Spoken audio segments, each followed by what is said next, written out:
আসসালামু আলাইকুম ওয়া রাহমাতুল্লাহ।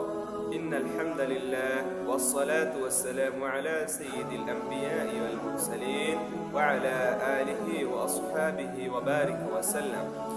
সম্মানিত ভাইরা, আশা করি সকলেই ভালো আছেন।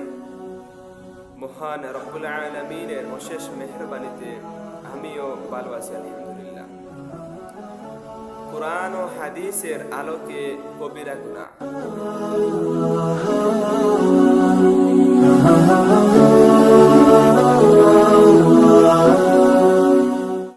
আজকে আমি আলোচনা করব কবিরা গুনাহ কি এই সম্পর্কে।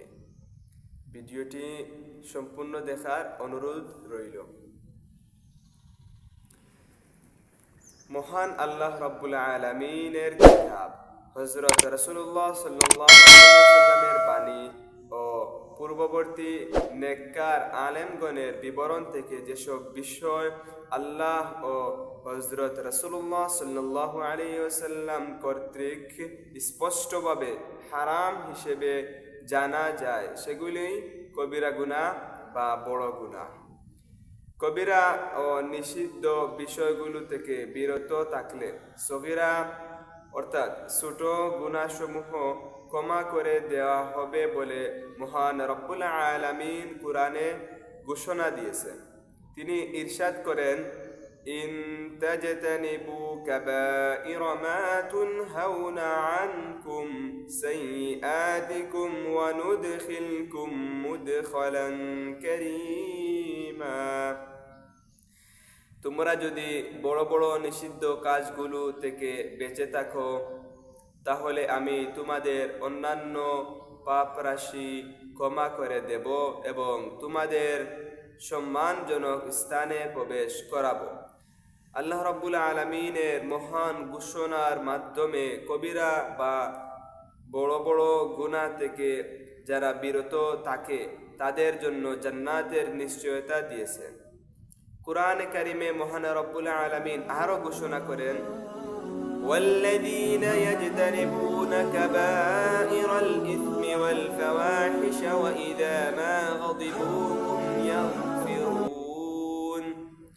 অর্থ, আর সেসব ব্যক্তি যারা বড় বড় গুনাহ ও অশ্লীল কাজ কর্ম থেকে মুক্ত থাকে এবং রাগান্বিত হলে ক্ষমা করে। অন্যত্র মহান আল্লাহ তাআলা আরো বলেন, আল্লাযীনা ইয়াজতানিবুনা কাবাইরাল ইসমি ওয়াল ফাওয়াহিশা ইল্লাল লামাম ইন্না রাব্বাকা ওয়াসিউল মাগফিরাহ। আর যারা বড় বড় গুনাহ অশ্লীল কাজ থেকে মুক্ত থাকে তাদের জন্য আল্লাহর ক্ষমা খুবই বিস্তৃত। অবশ্য ছোটখাটো পাপের বিষয় ভিন্ন কথা। নবী করিম সাল্লাল্লাহু আলাইহি ওয়াসাল্লাম ইরশাদ করেন, 5 বার নামাজ, জুমার নামাজ পরবর্তী জুমা না আসা পর্যন্ত এবং রমজান মাসের রোজা পরবর্তী বছরের রমজান মাস না আসা পর্যন্ত মধ্যবর্তী পাপরাশির ক্ষমা নিশ্চয়তা প্রদান করে যদি কবিরা গুনাহ সমূহ থেকে বিরত থাকা হয়। তাহলে আমরা বুঝতে পারলাম যে কবিরা গুনাহ এটি মারাত্মক গুনাহ। যদি কেহ কবিরা গুনাহ থেকে বিরত থাকতে পারে তাহলে মহান রব্বুল আলামিন তার যাবতীয় পাপ রাশি ক্ষমা করে দিবেন ইনশাআল্লাহ।